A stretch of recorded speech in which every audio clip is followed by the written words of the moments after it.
Negroes. I hear Negroes.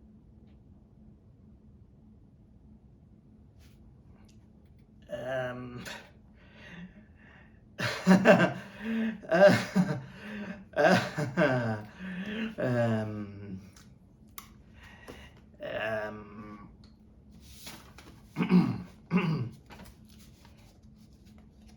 Hey kids! Today's secret word is Negro! Whenever you hear the word Negro, you know what to do. You're gonna scream! Ah! Okay, enough with that Pee Wee Playhouse and knockoff.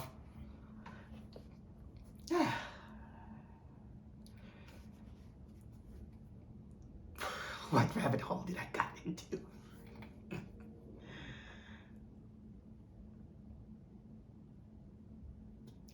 Okay, how do I start? Look.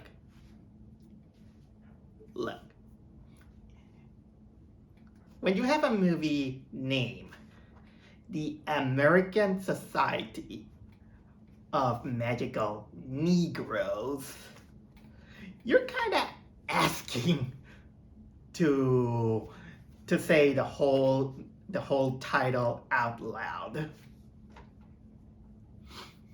Especially the last part when that word is a little bit touchy on some people's sensitivities.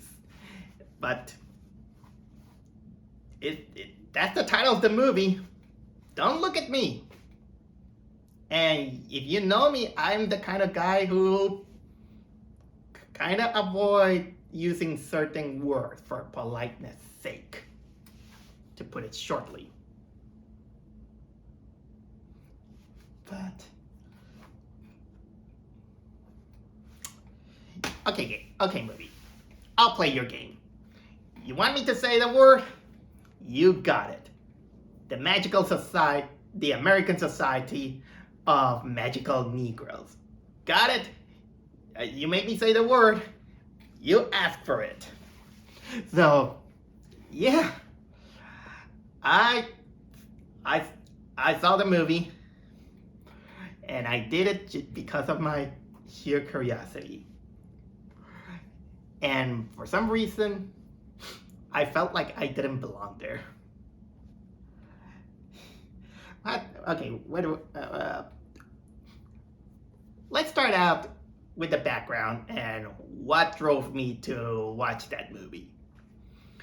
I remember that it was during the middle of Christmas celebrations. I was with my friends. We were in Skype watching a movie, and then we took a break. And during the break time, I just lay down on my bed and pull out my smartphone and just watch the YouTube videos in order to pass some time. But then, at that moment, I saw something that caught my attention, and that is that a certain title, it was getting some overwhelming negative response. Of course, that I saw the title and I was like, huh. So I watched it, and it was underwhelmingly bad. Oh yeah, I did kind of see why there was the negative response, because it felt like it kind of has some certain hostility with it, and even the director was kind of being hostile and doing his darnest to defend the film by saying that, oh my dude, you just have to watch the movie and don't. I mean, that's fair enough, but still, the movie looks so controversial that it was kind of like my territory of curiosity. I'm almost like a cat, that I am a curious person. If something happens and makes me kind of like curious, I was like, I have to watch it no matter how bad it is. Because honestly, probably there might be a surprise. It's I'm gonna either love it to hate or hate to love it. Uh, Whatever. I got curious, and but still, it became one of the most downvoted trailers ever. People they were beginning to even talk about it. Some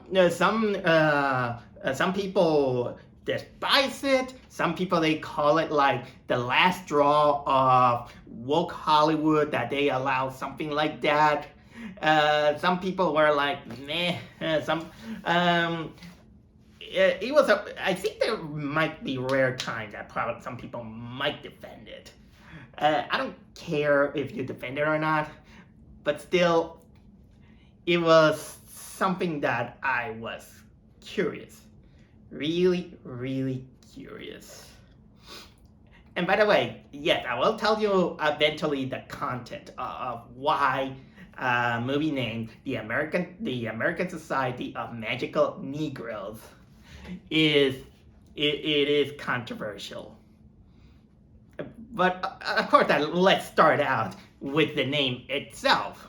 The word Negroes is something that many people they feel like it's touchy to the point that they find it offensive. I kind of got used a little bit on the word, but it's mostly because I'm usually a Spanish speaker, and we use the word negro to uh, uh, to say something that is black. I mean, there's no escaping with it. I mean, like for example, look at Spencer. Spencer is a black crow. In Spanish, I could say that él es un cuervo negro. Although, yeah, in English terms, this is why I was kind of like, I didn't see the word much of a big deal. Although I did have to be careful with how to use it. And what else I can say about the whole thing? The whole thing, how could I say? You can tell that from the trailer. It was gonna be some kind of satire to the whole television or movie trope, or a tool that is been used nowadays, which is called the magical Negro trope. This is kind of like a terminology that was invented by Spike Lee. And for those who doesn't know, the magical Negro is basically this, the best way I can describe syndrome or movie occurrence, in which basically you notice that there's a pattern in many movies, especially the North American ones.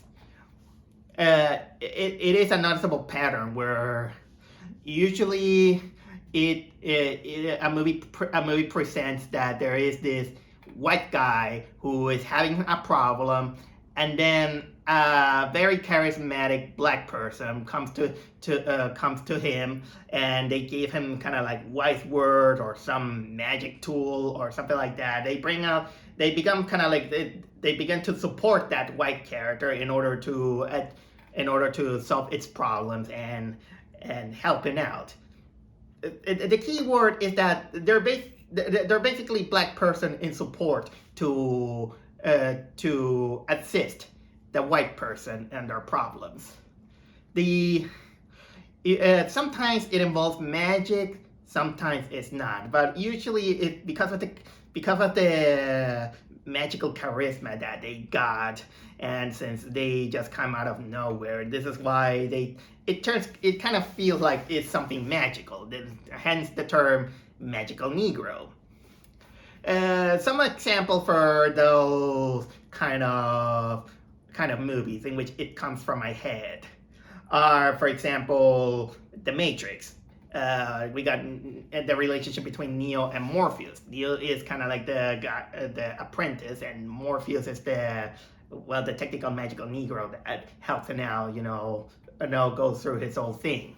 What else there is? Kassam, Shaquille O'Neal with the little kid. He's a genie that helps the kid. There's another example of Magical Negro, or the Green Mile. The Green Mile, it has the character of John Coffey. What was the name of the actor who played John Coffey? Out of respect to this guy, Michael Clark. Yeah, Michael Clark Duncan. Michael Clark Duncan. Yes, Michael Clark Duncan. The Michael Clark Duncan character. He plays out a literal magical Negro that helps out Tom Hanks in that movie, and also probably one of my favorite, Morgan Freeman helping Jim Carrey in Bruce Almighty, in which Morgan Freeman is literally God. Those are the example of the term magical Negro. Some people find it affectionate. Some people they don't see it affectionate. It's kind of comes into a social political line that I'm not gonna go exactly too deep. But either way, any movie can have kind of like this kind of potential, even if you want to make kind of like a social political commentary. And that's where the American Society of Magical Negro comes. Even though it does feel like it's gonna have some kind of like a big world with magic and all this stuff, kind of a little.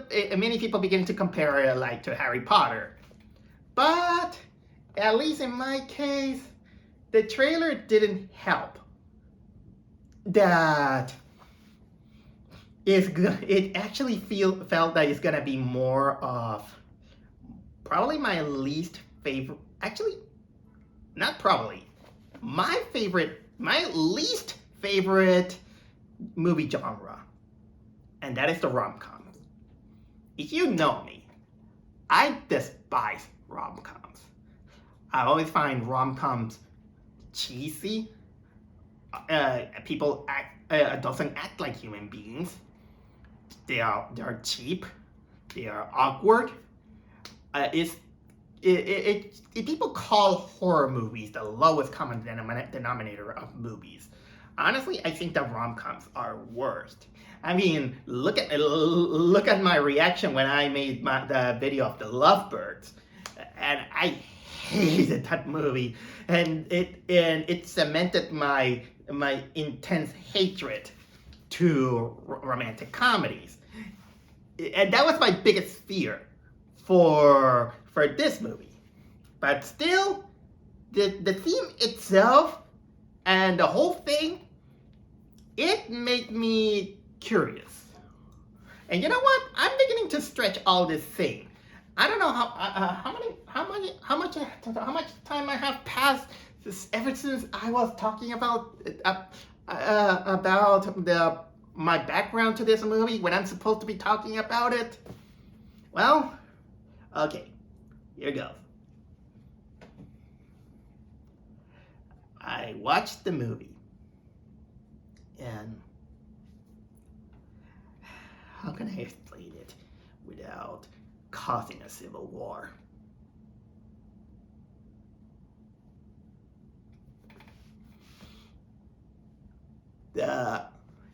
Look, this year we already hit a lower bar on theatrical movies, and we only now been 3 months into this year.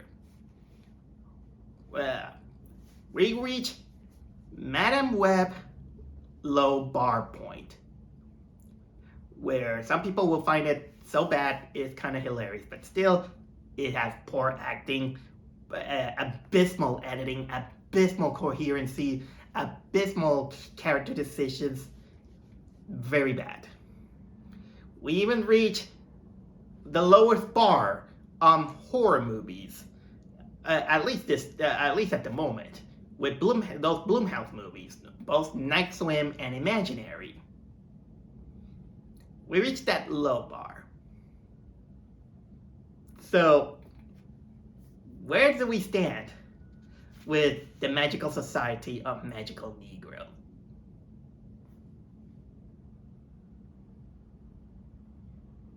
I think this is kind of like a new bar of low. I don't hate it as bad as Madame Web, but it was really bad.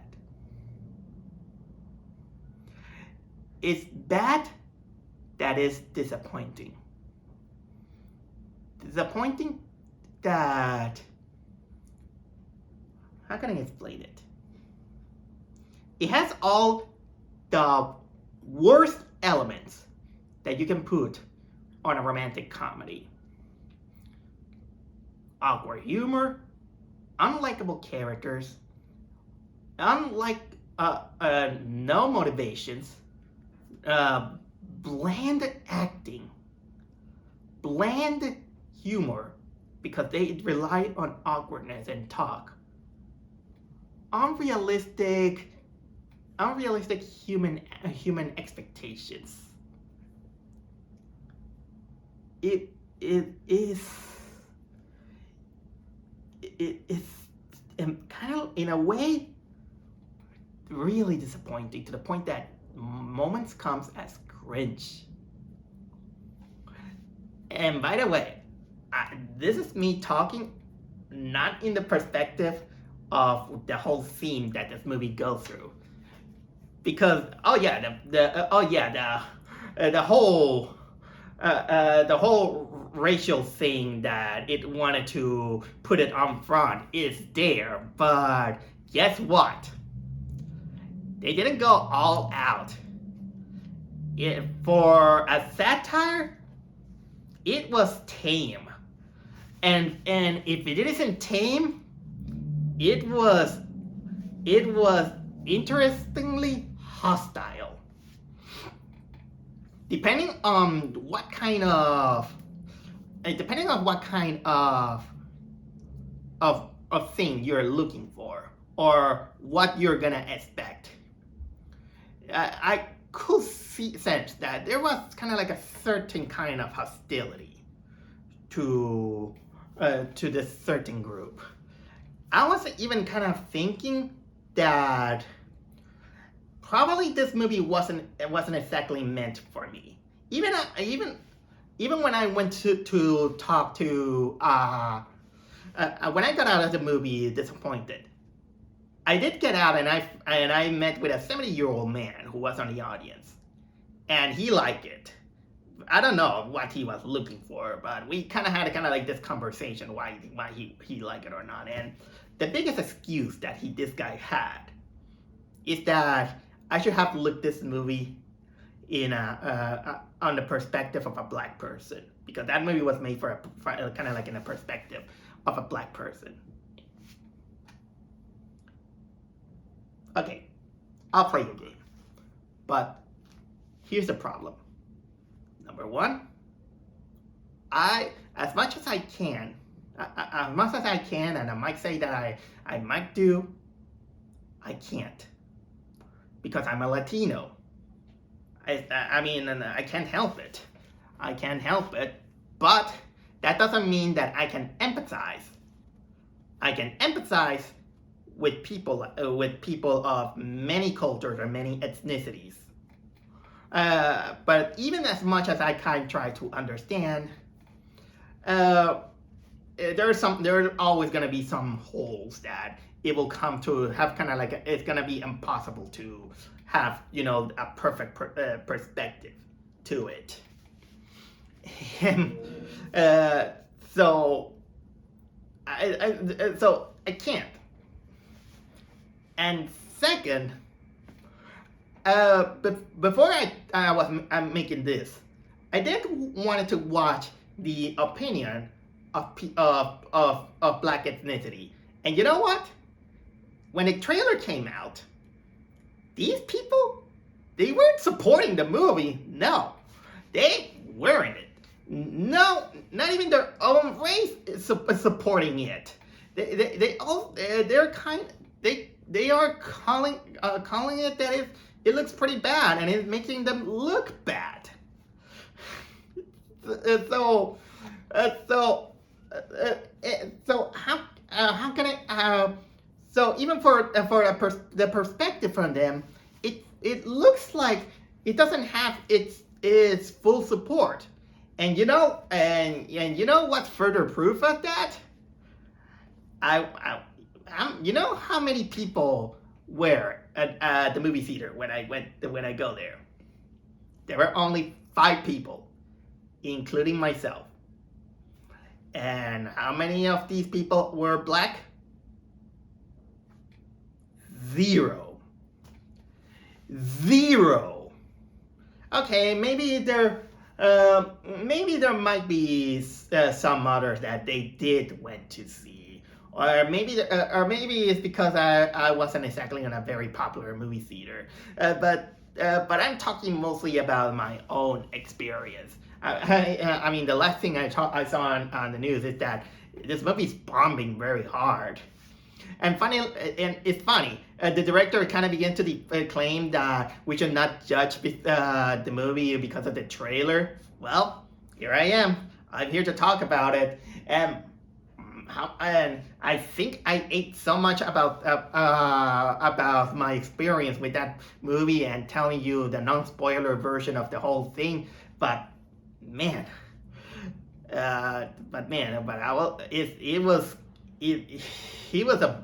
It was boring and it was rom-com really bad and also I will say this, that the whole concept it get lost on what it wanted to do, because this movie had no teeth. It even for a satire it doesn't work. It was so all over the place that it gets lost and you don't understand what it was trying to do, and a lot of and even the results comes out kind of like so you can see that there's some certain hostility in it. If you want something, you know, kind of like a good satire, even for this, for something like the magical Negro archetype, there is this brilliant Key and Peele sketch that that is actually hilarious and makes the point with that in a likable way. And you know what? I don't mind also satire, you know, for the African American culture and all this stuff. I mean, and you don't need to, you know, being hostile to the point that it's a movie that you're gonna feel like it's gonna say, oh, this movie is not for white people, for brown people, for Asians or whatever. It's only for black people. Like, I mean, not really. That's happening in some other parts. I mean, movie theaters is very open. It should be allowed, you know, for everyone. Everyone. I know that there are private moments, but movie theaters you're begging to invite almost everyone. And if you want something, you know, that it kind of satirizes, you know, black culture and it's a little bit scathing and sometimes biting, watch the Boondocks. I really like the Boondocks. that was a great cartoon. So anyway, I think I talked enough about the whole thing, and I haven't even got to talk about the movie. You know what? Let's go, because or else this is gonna take so long. So, the American Society of Magical Negroes. Where do I start? Oh yeah, what the movie is about. So, the movie is about this guy. He's played by Justice Smith. Yeah, you know, Justice Smith, the guy who has the screeching voice in Jurassic World. You know, that guy. And also, he was the main protagonist of Detective Pikachu. But anyway, we got Justice Smith played this guy named Aaron. He is a struggling yarn artist in which in which it starts out with him in an art exhibition showcasing his really tacky and shitty yarn work that nobody pays attention. Everyone skips it because, well, and then, well, he's having his anxiety problems that is happening. Well, and by the way, it's not because I'm degrading art or something like that. I mean, if you see this guy, I didn't get it. I'm not an expert on modern art, but I see modern art that is good.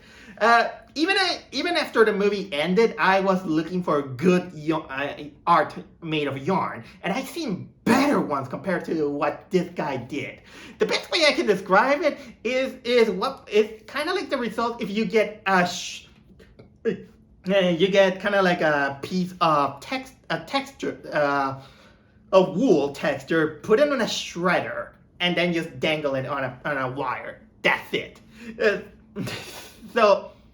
So basically, the guy is not getting attention for any of the people from the exhibition. They're buying, other works, but he's not getting any. But he's just having this anxiety when looking at all these white people and all these things, and of course the woman from the exhibition is like, hey, you're not selling, so sorry, but I can't help you anymore and all this stuff. And the guy tries, and then the guy tries, to promote his art. But of course, he's been confused for the waiter.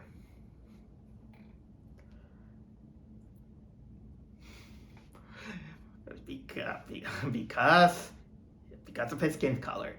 And then of course he gets out, throws his garbage in the garbage where it belongs, and then he goes to the ATM where apparently he only has $17 on the ATM, and then he just gets scammed by this lady who goes to the ATM, and she's like, hey, I don't have my credit card. Can you help me?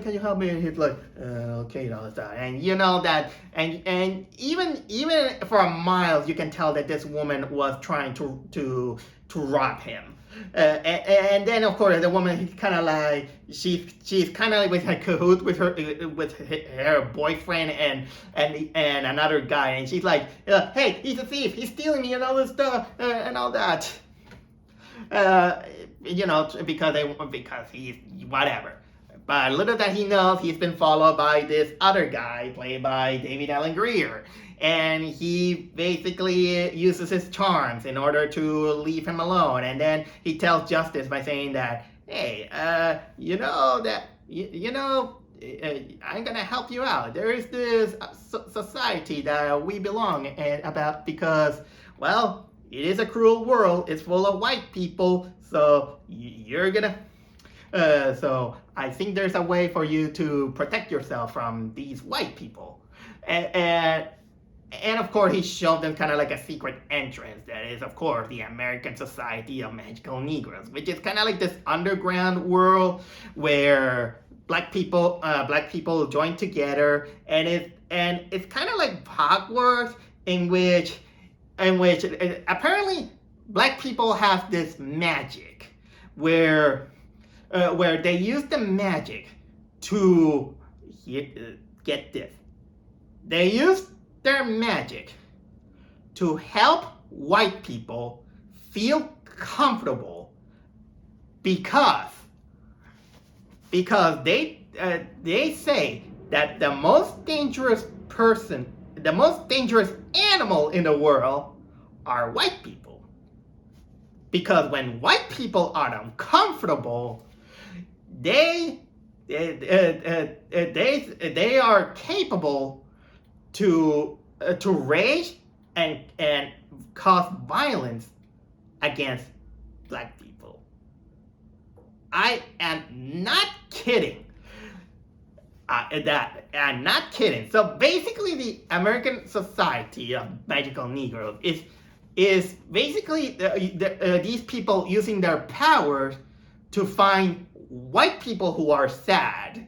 And they even show it with a meter of sadness, in which if they're not sad, in which if they're sad, they must do their best way possible to make them feel comfortable, and so they so they don't get the chance, to kill them and all this stuff.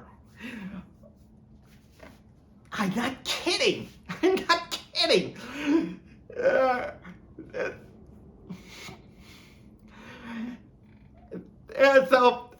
So basically, the David Alan Grier character, he just finds potential on Justice Smith.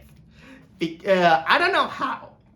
He didn't do anything. It's not like Harry Potter, in which Harry Potter at least showed that he has some magic, and he doesn't know how to do it before he was enrolled to Hogwarts.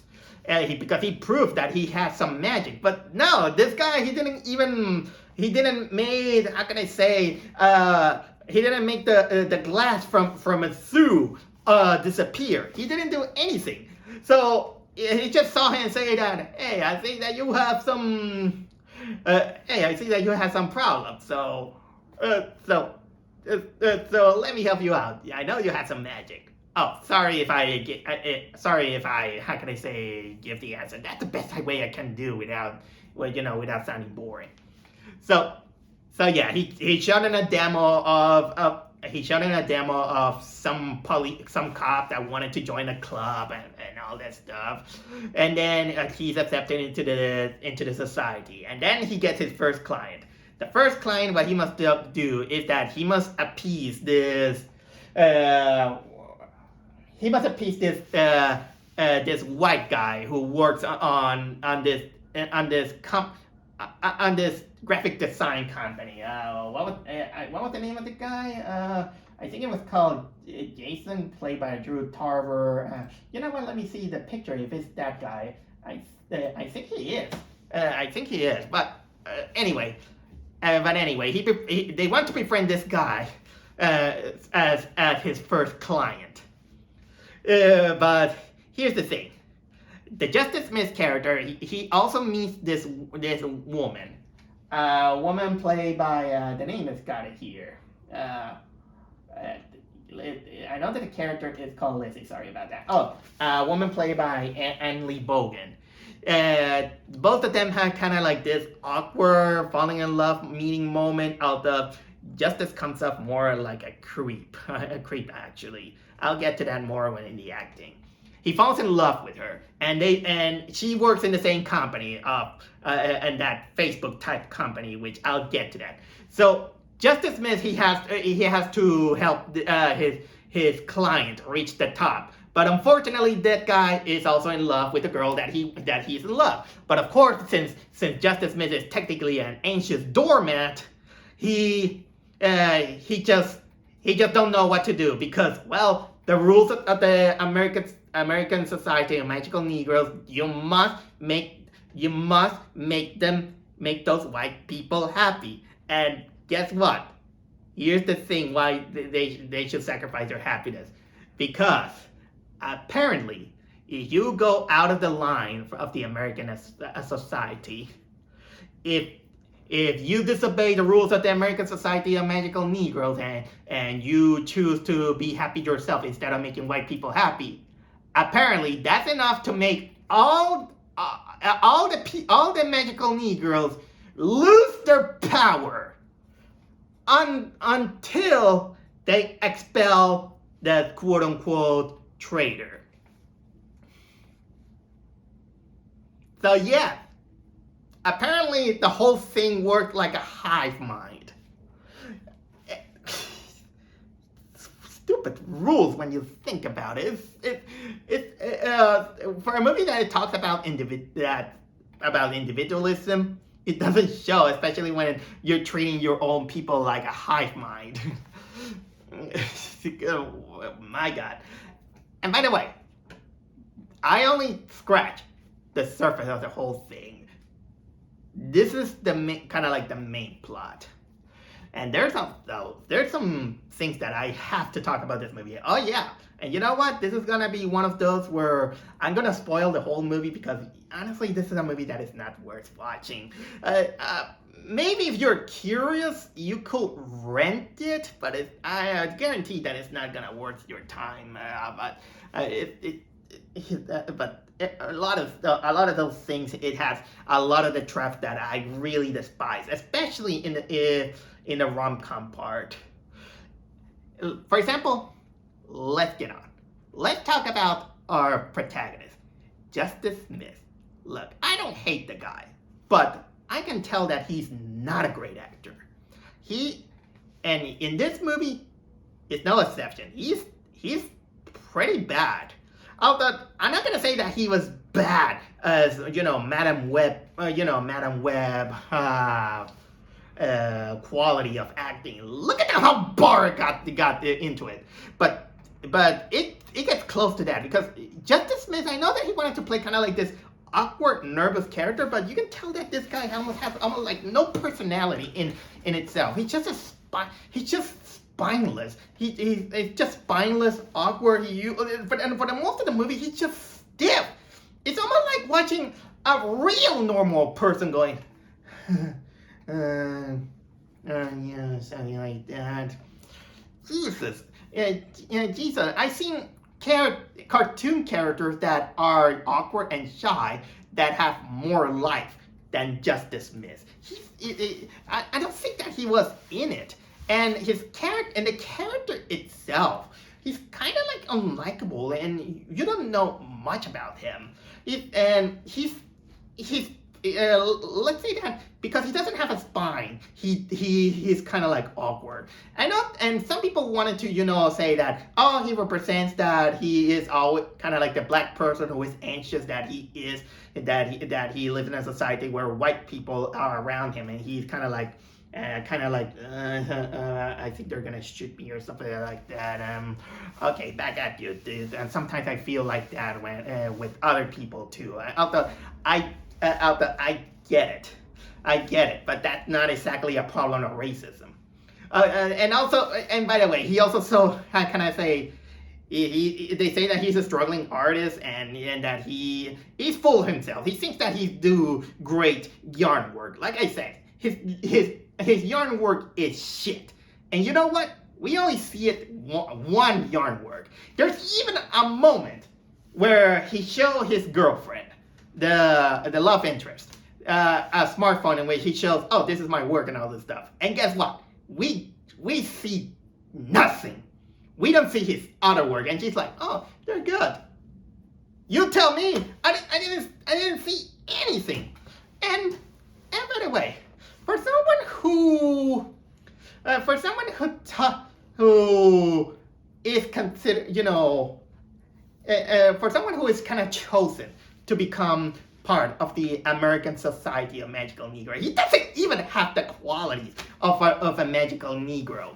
Because here's the thing, when you have there's one thing that they missed the point about a magical Negro. Whether it is intentional or not that it had to be a black person, sometimes it makes me think that it might be a happy coincidence or something like that. There is something about the magical Negroes that they have a lot in common, and that is they pick a charismatic actor. And you know what? If you've seen other movies, it doesn't necessarily mean that it has to be black. Maybe it's because these these actors, they play the role so well that you could feel their charisma. And the charisma is kind of like the key factor of probably the magical Negro. They have kind of like this winning smile. They have kind of like this supportive voice that it kind of makes it feel like they're kind of like a teacher and really easy to talk to. There's John Coffey. John Coffey from The Green Mile. Kazam from the Shaquille O'Neal character from Kazam. For Kazam style, of course. God from Morgan Freeman from Bruce Almighty. These guys have kind of like a winning smile and a charismatic voice that it makes you kind of like feel good in a way. So there is kind of like this charisma and a friendly thing. But Justice Smith as a magical Negro, when it's about charisma, well, he is as charismatic as yeah, that. Jeez. Uh, Again, I don't know. The guy, the guy doesn't have kind of like acting chops, and I know that he can do better, but no, I don't think that. I don't think that he was good enough, but even if and I know that I blame him both as an actor, but also I don't blame him as as someone who is following directors, because honestly, even the characters suck. I'll say, his story arc makes no sense, and from the moment things that I told you, and his insecurities, the problem, and all this stuff. The biggest thing that comes into my mind is that his problem is less about racism and more that he was stupid. The guy was more stupid than there being a problem about racism. It's almost so, and it doesn't help also during the climax that you feel like the guy, well, he kind of learned the wrong lesson for the right reason in a way. But I'll get to that. I should talk about the other characters. Again, how can I? What other characters should I talk about? David. Oh yeah, no. I'll talk about the client. The client, who is this white guy. The white guy that he has that our protagonist has to help out. He's basically kind of like this lazy fool of himself guy that it didn't feel like he needed him. He wasn't exactly going through a major problem. It's just some. So why do we buy that he needed some help? He was some. I mean, he was working on something that is on Facebook, and probably kind of like the most Gen Z workspace ever, with the whole hipster clean open space graphic design place where you can even play VR games. There's even a space for that, and you can drink the green organic garbage, whatever you want. So how uncomfortable you're gonna be with that position. But anyway, they wanted to play him kind of like the villain, but he isn't exactly kind of acting, villainous. He's more kind of like also a stupid guy who just who later becomes very dependent on Justice Smith because he's basically using him, for his charms to get on top and wanting to, get the love interest girlfriend, and yeah, his acting is again is as wooden as any rom-com it is. I can't say if it is worse than a Hallmark thing. And apparently he's kind of beginning to treat him kind of like a friend. Also, yeah, and apparently Justice Smith kind of feels like he's been used and all, and he doesn't see him as a friend and all this stuff. And honestly, yeah, he gets kind of like annoying. And then we got, of course, Ang Lee Bogan as the love interest girlfriend. Her name is Lizzie, who is kind of like this perfect girl with winning smile. She can do everything, and she's kind of like the love interest of Justice Smith, and they're kind of it's so wooden and so bland that it's also boring. It whenever they talk, it's like, yeah, almost like it goes beyond the normal person talking. Almost, smile, going like awkward lines. It comes out kind of like very, very awkward, and she doesn't,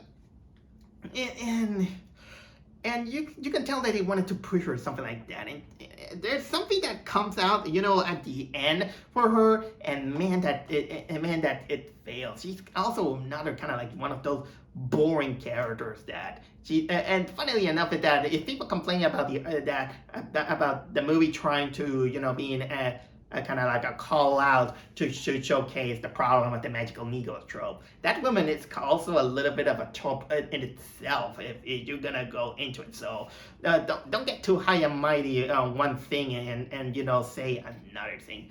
But and honestly, she's kind of like boring. Although I'll just say this, that for the movie's credit, despite the that they say that two pieces of shit, they belong together. Well, you can tell that there is kind of like a bit of chemistry on those two characters, but it's mostly because of two reasons. One, because those two are having some shitty acting, and to the point that you think that okay, those shitty actors, they belong together, and the second thing is that for a movie that wanted to play out a love triangle between these characters, the movie spends more time with her and Justice Smith than building a relationship, kind of like another relationship between her and the client.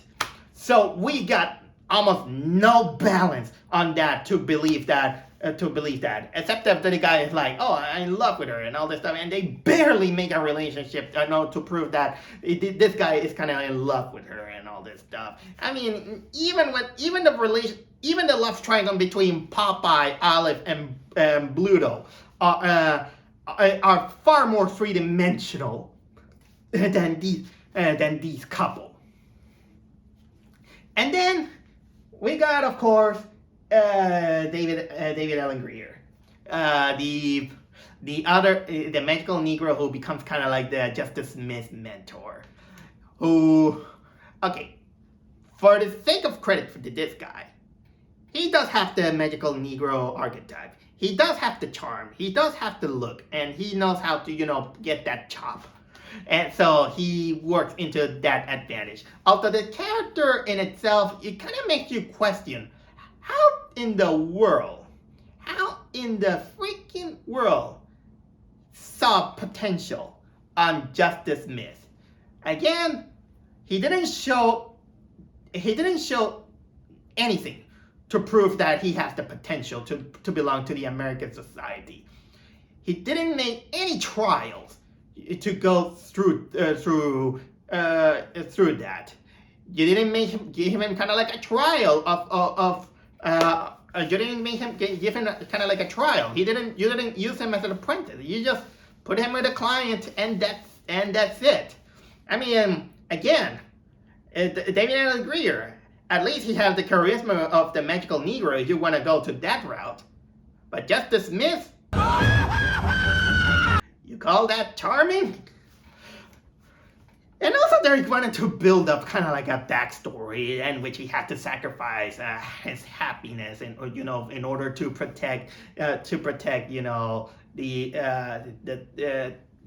black people, because he so in a way he comes up kind of like a very cynical person. And by the way, speaking of cynical, the whole society itself is just really, really cynical.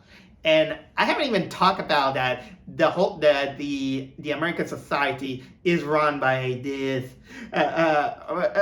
woman. She's kind of like a stereotype of the black woman, chubby, the accent. She has kind of like this major afro. She's very condescending.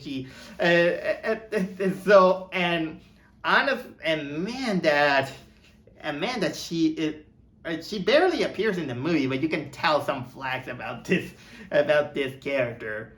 That makes me think that maybe it will have been they missed the opportunity to hire Tyler Perry and Medea. And watching that movie, I think it makes me curious to watch a Medea movie. Geez, that's technically almost all the characters. Oh yeah, there's other supporting characters. There's also the CEO of this Facebook company, in which he comes up with kind of like this very woke, smart Zuckerberg that he just tries to please everyone, but he kind of comes out, in the wrong direction. He's trying to reopen, the website. I think it was called, and I don't know if it's called kind of like Metaverse, because it had that logo. And it's the shittiest logo you could ever see.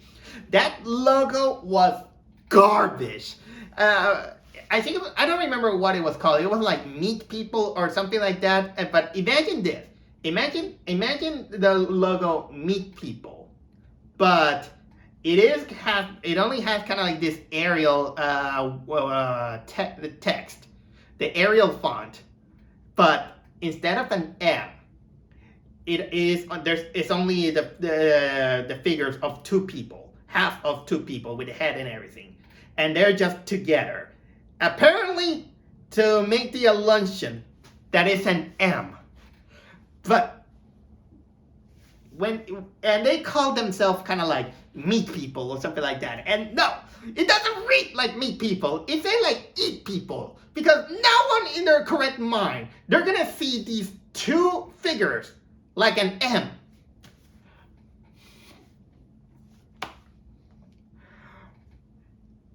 I know that. Okay, that kind of makes me go a little bit into the cinematography, because you can tell that focus feature. You can tell that the whole movie, it doesn't have kind of like a giant budget, and it's all cheap. But you know what? Godzilla proves that you can make a great movie with a low budget. Low budget movies can do great things also. I mean, even look at the old times. The Evil Dead, the first movie, it didn't have kind of like a high budget, but it was believable. It was great to see that. So, but that was the whole thing was so cheap that for a movie called The American Society of Magical Negroes, there's barely any magic. No man, and honestly, this is a movie where I don't think that you could need the magic portion. You could easily scratch out the whole magic, and it will affect nothing. That's how bad it is, and we don't see good magic. It doesn't feel, otherworldly, or that the world expands like Harry Potter or something like that. The least that you could see is mostly during the beginning, the cheap, teleportation, or this object appears here because, well, because they jump cuts.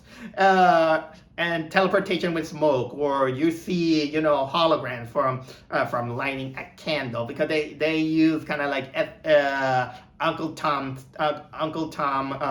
Remus style technology, like kind of like looking like during the farmlands age of era, with their pocket watch and their how can I say, the candlesticks, and honestly, and the whole thing, and there's some floating, but they only show a person float once, and the whole thing with the magic is so cheap that probably the most interesting and probably the most expensive magic trick they use on the movie is a green screen, about a guy dressed up in green screen to make the effect that there is a hand. Almost like Thing from Addams Family, cleaning up Justice Smith's shoes.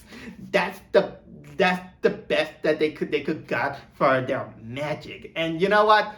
That whole hand, it doesn't appear again into the movie. So, and it's almost during the halftime of the movie that they just forget that we're talking about a magical Negro. It concentrates so much on that love triangle that it feels preoccupied more on making a a rom-com than a satire of the magical Negro.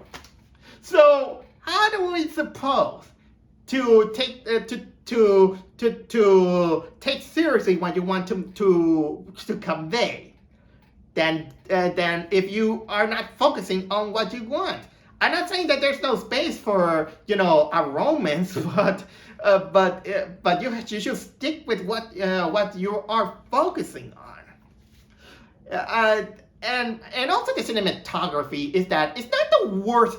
The movie is not exactly the worst that is shot, but it's still on the veins of a rom-com boring sight. Because the camera most of the time, most of the time it has kind of like it stays still, then it pans there. There's no movement of the camera; it just stays still, and there are a few moments, and it gets rom-com boring. The biggest one that comes into my mind is kind of like the moment in which Justice Smith and the love interest, they're walking, making their awkward talk, kind of like talking about almost nothing, and they're just walking around this park of LA, and the camera is a little bit far away from them because apparently they just wanted us to see the sights instead of focusing on the characters. Oh, don't worry. At least they managed to put the microphone in order to let us hear the conversations. And it stays there for kind of like a elongated time, and they keep kind of like talking for a long time and building kind of like this romance, and it doesn't go brief, and it doesn't help the acting of those two blank slates. And you know what? Also something about the rom-com, humor. The humor on this movie is shit.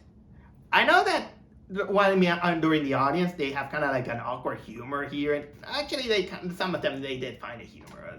I mean, what do they know? What do they know? They're just here to have fun.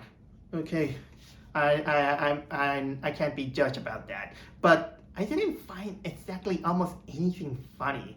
But I do admit that there were some moments that they gave me kind of like a chuckle or two. But I don't know what the audience saw in some of those jokes that they find humorous. But there even comes moments in which the humor itself, it kind of gets put to a halt, and I didn't find anything funny.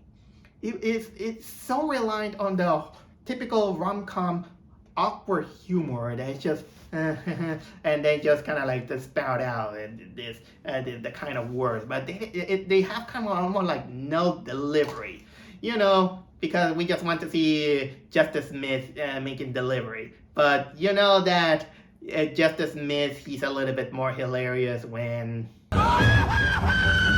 yeah. So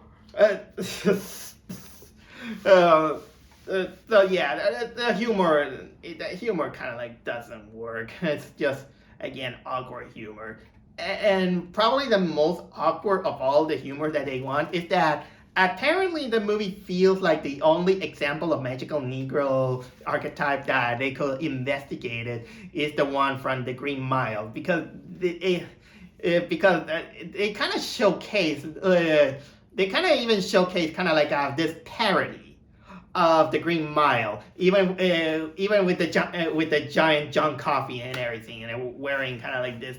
I think that's clothing that he stole it from the Mario Brothers, and the biggest gist is that he basically gives the white people some comfort by grabbing their dicks, and it happened on this movie kind of like twice.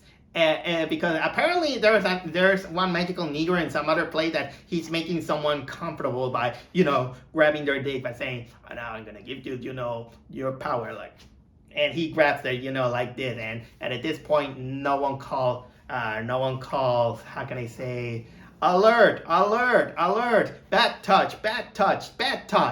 No, they don't do that. When they begin to lose their power for once, is that they just it kind of goes into humor instead of because if someone grabs my dick and nothing happens, I will beat the shit of that guy. I don't care if it is a black guy or a white guy or a Latino or I don't care, a Smurf. I don't care. I don't care. If you touch my dick without consent and nothing happens, why did you grab me? That touch. And by the way, at least on the Green Mile there is a reason, because in the Green Mile, the character of Tom Hanks, he had a bladder disease, a big one, and that was affecting his social life, his life at home, his work. It was affecting him. But then John Coffey, he grabs him, of course, and it heals him. He found some result into it. And by the way, it didn't go willy-nilly. They did build him that John Coffey has something. And there it comes kind of like a mind that it kind of proves that there is something magical on that guy. Literally. So it did heal him from a bladder infection. Not just because, because you can't get it up or something like that. This is something that maybe could have worked as a parody, a 5-minute parody, but the movie doesn't even go, all out, and again it feels kind of like tame. And now I think it is time for me to go. How can I say that? Here comes kind of like the touchy part, and this is what many people are waiting mostly. Is that it is the social commentary that it wanted to go through. Apparently, the movie wanted to, make a kind of like a feel-good movie about saying that, well, the problem with black people is that white people are the enemy, and that white people are, and like I said, it even says it in the trailer and in the movie itself. White people are the most dangerous animals of the world, because they are the ones that, commit all this black on black crime, violence, and all that stuff, and if they're unhappy, there's a probability that they're gonna do that to black people. Apparently, this is kind of like a world where they never heard about white on white crimes. Because that happens, crimes can happen everywhere. In this day, even in this day and age where everything is open, we got overpopulation, in which anything goes.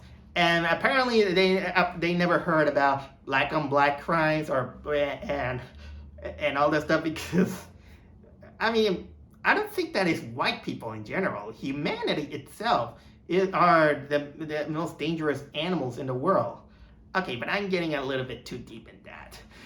So they build this society in order to appease them, to make them feel comfortable, to make them feel happy, because that's kind of like their motto. We use our magical Negro powers to make white people happy. So we're gonna feel safe. And the whole art is, of course, involves Justice Smith, that he sees everyone kind of like evil, that they're gonna kill him, because there isn't even a backstory for this guy. The more I think about it, the whole thing, it reminds me of the Council of Ricks from Rick and Morty. In that cartoon, the Council of Ricks was made, with Ricks from different timelines, different dimensions, different space and time, and in which they build a society in order to protect themselves from the government. That's the same with the American Society of Magical Negroes, in which they build themselves that society in order to feel themselves safe, and they do all they can to protect themselves, because they want to feel kind of like safe from the wrath and the evil of white people.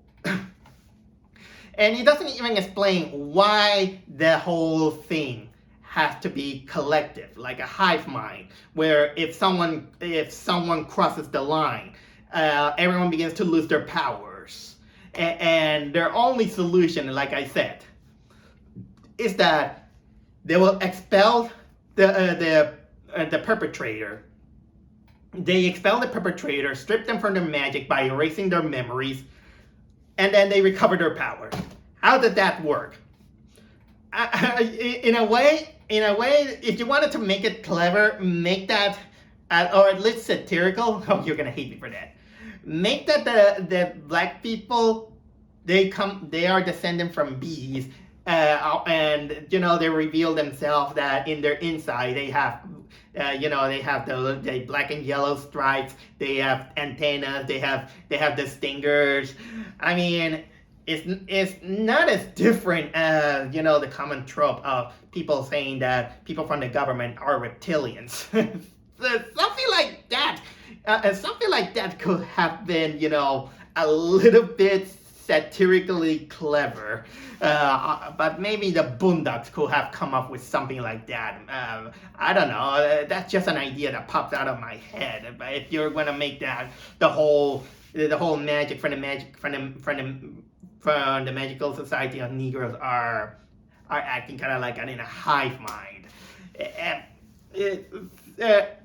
and like I said, the whole magical Negro aspect is almost insignificant, considering that it's just all about this love triangle, and that guy feels kind of like insecure, and he feels almost underappreciated, or in this case overappreciated by this guy who he doesn't even have a moment to.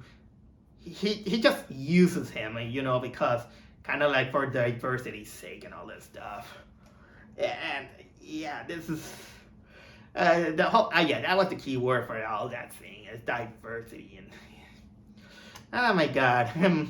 Also, there were some moments in which they kind of play out kind of like friendly. I mean, there was this scene in which they have also this awkward humor in which Justice Smith and his client, they're playing this VR game, and they have kind of like this kind of like awkward and funny moment in which they talk and they move, at the kind of like cement at the same time, and apparently they wanted to showcase that, okay, this guy is evil because Justice Smith, because he's being stupid, he doesn't realize with his VR glasses that he's gonna fall down the stairs because he can't see because of the VR glasses. Yeah, that is something. Okay, and coming back a little bit with the putting in perspective with the whole American society of magical Negroes. And now that I think about it, think of this: the movie is basically telling us that the white people problem is racism. That the white people are the racists. They are the threat for the black people. And then they have this society. The society that they do it because they want to feel secure. They want to feel secure, and they just want to make the white people happy because if they're angry, they're gonna attack them or something like that. And that kind of makes me think that the American Society of Magical Negro, they're a bunch of assholes. I think that they are unintentionally the racist ones. Because they're the one that makes kind of like the problem, and it also and I think that also is connected to the problem with the Justice Smith character. Like I did mention, we almost know nothing about the character, to the point that in a way the movie presents that the problem is not the racism, it's himself, it's him. The society is not the problem. And you know what? The problems that he has, it's almost nothing compared to how the black community suffered years ago. Years ago, it was worse. They couldn't even, these people, they couldn't even, how can I say, they were forced to be on the, they were forced to be on the back of the bus. And I mean, forced. And I'm not saying, and I'm not diminishing, their fights for their rights, because they had to fight very hard and in the right mind and the right right reasons, for the right things. I mean, like Martin Luther King, Rosa Parks took a stand, but it's a right stand. Oh yeah, they made kind of like a joke in there that I didn't get with Rosa Parks. So I don't know. And the funny thing is that I watched Dragon Ball Super, and I think they did say a quote that saying that someone who calls themselves an ally of justice is no way a fighter, a good fighter for justice. And that is what this movie feels that is bragging about. And that comes, of course, with the climax. The climax, what happened is that Justice is having this.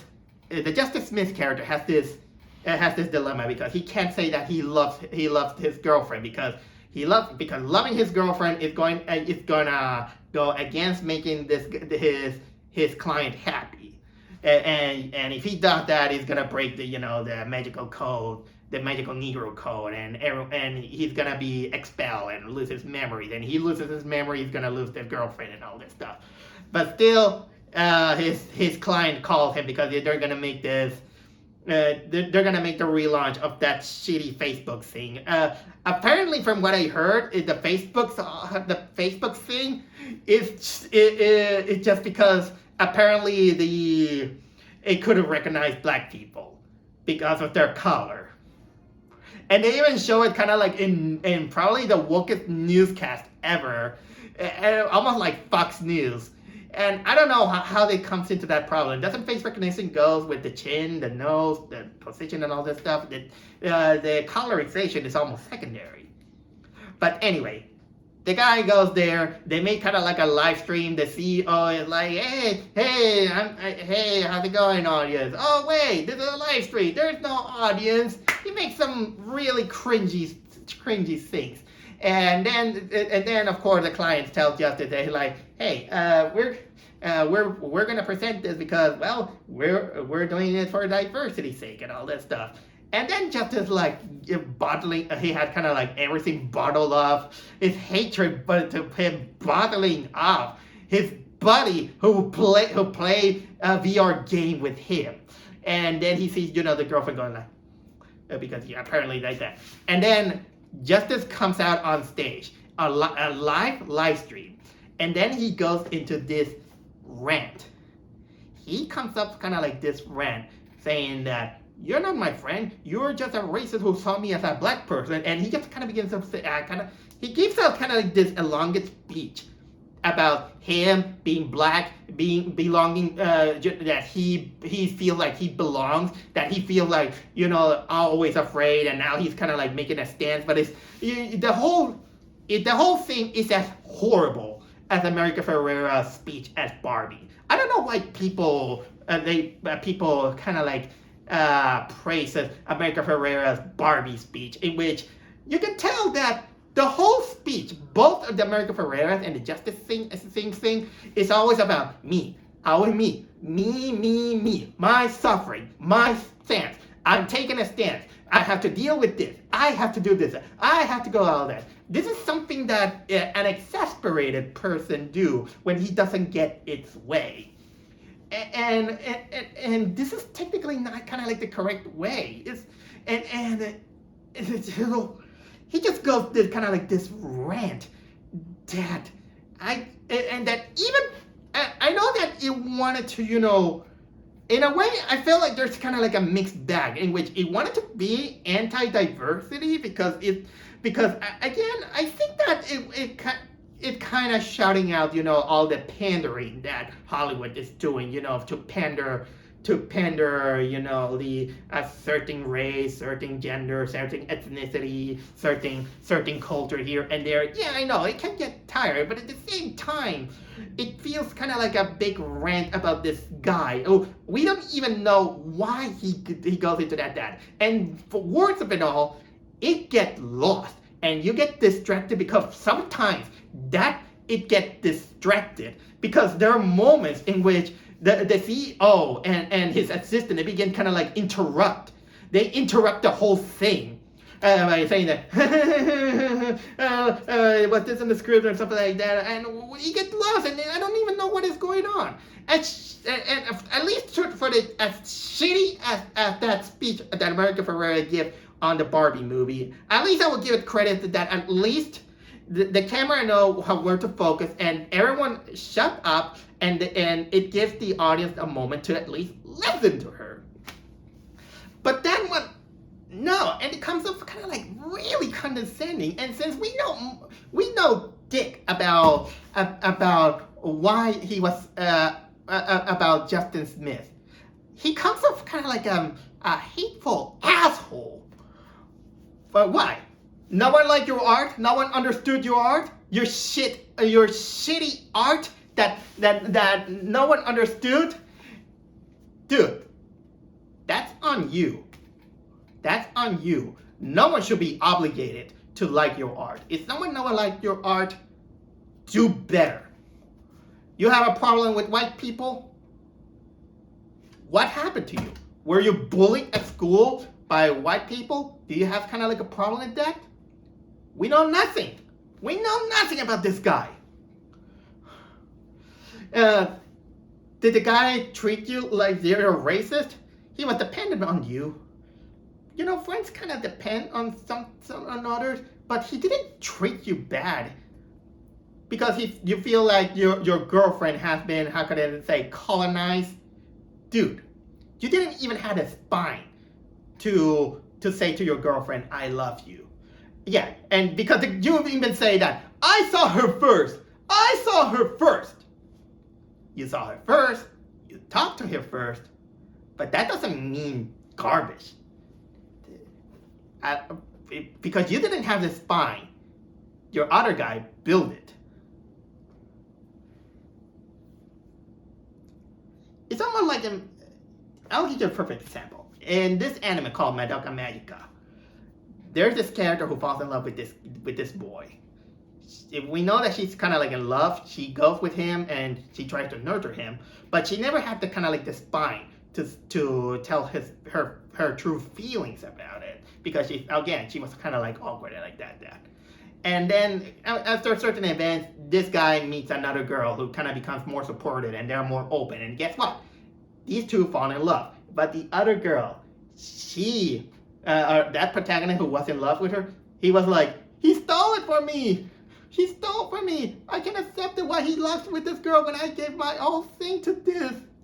But at least in Madoka Magica, it was better built. But the whole Justice Smith whole thing, it comes out of the whole speech comes out really, really petty, and that makes Justice Smith kind of like the racist one. He is the unintentional racist. I know someone who also told me about that same problem, that it has a problem with a certain ethnicity. And whenever they see them, and it feels, that uncomfortable, something like that. I mean, the whole thing could have something interesting, but that person that I know also had also told me its reasons. It had a kind of like a background and telling me why it feels like that. And that person is not necessarily a racist, but it respects all that. It is a nice person, but still, you can't help that there are some psychological things that could happen with it. It's a big thing, but unfortunately, we got Justice Smith that, he comes out with that speech that the only thing that I was hearing from his mouth is, there should be a running gag. So after this rant, he goes to his girlfriend. He uses his magical power, to go into a Chrysler building, New York, and they almost got kissed. But unfortunately, he just popped out, because the magical Negroes are losing their power. And then the leader is like, "You did this. Now you're gonna erase your mind." And he's like, "Fine, I don't care. Erase my mind. I don't mind." So then he reunites with David Alan Grier in one place. So he make this lame joke that he's gonna do this to erase his mind. But guess what? his mind is not erased because apparently since everything goes live stream, apparently every magical Negro is like, hey, we're gonna be there with the white people, but we're not gonna use the magic. We're gonna make them, do their own effort. Even the guy who touches the other guy's dick, they're having kind of like this conversation about the dick, about this, instead of that I'm putting you under arrest for touching my dick. And then of course Justice is like, well, I'm gonna live a normal life. Oh shoot! I left my girlfriend on Chrysler on Empire State Building or Chrysler Building, whatever it is. So he goes run, and then she finds the girlfriend, and they kiss. Instead of her, going into a rant and saying that, hey, you dropped me on you left me on the top of the building, and I had to call the cops to help me out. I could have fallen down to my death. How dare you? Now they have kind of like this friendly conversation, and they become walking, and the guy's like, hey, you know that I was in this American society, American Negroes. Yeah, I'm out of this. And she's like, oh, I also belong to a society, but, it's also a secret knowledge that she kind of played out. And then the movie ends with the girlfriend going to kind of like the same procedures of American society. And then it is revealed that, of course, they gave out kind of like a small scene in late while in the movie. It is revealed that this girl, she belongs to apparently an American society of what was it? Independent of support. An American society of supportive wife and girlfriends, or something like that. The end. I'm sorry that this is taking so long, but this is something that I had to talk, because honestly, I didn't want to be kind of like that mean-spirited person, and I don't think that I wanted to, affect other kinds of, because I know I look myself like like an asshole who don't like people, certain kind of people, but I'm trying not, but I have to give out kind of like my honest insights about this, and I think that and honestly, this movie fails on the total satire and the way it was handled and the whole perspective that it was going through. It feels misleading. It's so misleading, and many times it's gonna feel hostile to, especially people who are gonna take this movie much more seriously than I did. I tried to not take it too seriously, but I still had to pinpoint with all seriousness some of the things that this movie has. I'm not saying that you can't do it. Although, honestly, in a way, I kind of wish this movie was a little bit more hostile and more controversial. Because at least it'll make us kind of like talk about it. Although even aggressiveness should be handled a little bit more careful, because either it's gonna be aggressively clever like the Boondocks or some of the Mel Brooks earlier works, or it's gonna come out like this. And unfortunately, even for the sake of satire, it comes out very tame. So tame that it feels like it bites you with it bites you with one fang instead of two. It's gonna hurt, but it's not gonna leave out kind of like an impression. But still, it's gonna piss you off because it's still gonna hurt. But leaving the whole controversy aside for a moment, it's still a bad movie because it's still a very by the numbers, boring, unfunny, and awkward romantic comedy that it feels like it had a message, but it gets lost with the poor writing, the poor execution, the very bland acting, and the really really disappointing results.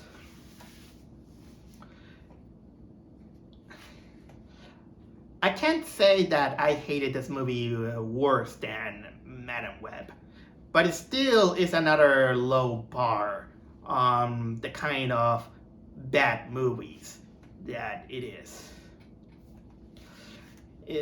I and at the end of the day, I will never recommend a movie like that if it is that tame. And for curiosity's sake, you could watch it to see where things can go wrong. And if you kind of become offended or become hostile because of this movie, I get it. I'm not gonna blame the other guy for having kind of like a good time. Maybe we're living kind of like a certain mentality.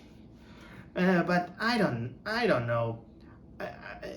Does it have good intentions? Maybe. Maybe it was. It's more it had misled intentions than good intentions, and if you're kind of coming up with an excuse, I don't see it. It's not because honestly, your execution felt very hostile, and you're even feeling. The director is actually trying to defend very hard on this movie, and for his first time, this is not exactly a good time. But so do better, learn from that, learn from other good, other things. But again, if people are telling me to see this the perspective of a black person, I can't help you because I can't. I can't. And honestly, I don't need to be on an American society of magical Negroes or not even I don't need to be in that society to see the flaws of this movie. Hell, I don't even belong to an American society of Latinos in order to see bad things even for my own people. I can be supportive, but this thing, no, I can't support this. And that's all I have to say. That was I'm sorry that this was one of those long ones. I think that this is gonna be even as long as my emoji movie vlog. I don't know. It was pretty bad. There's only one way to end this. Hit it, boys! Negroes. Negroes. Negroes. I hear Negroes.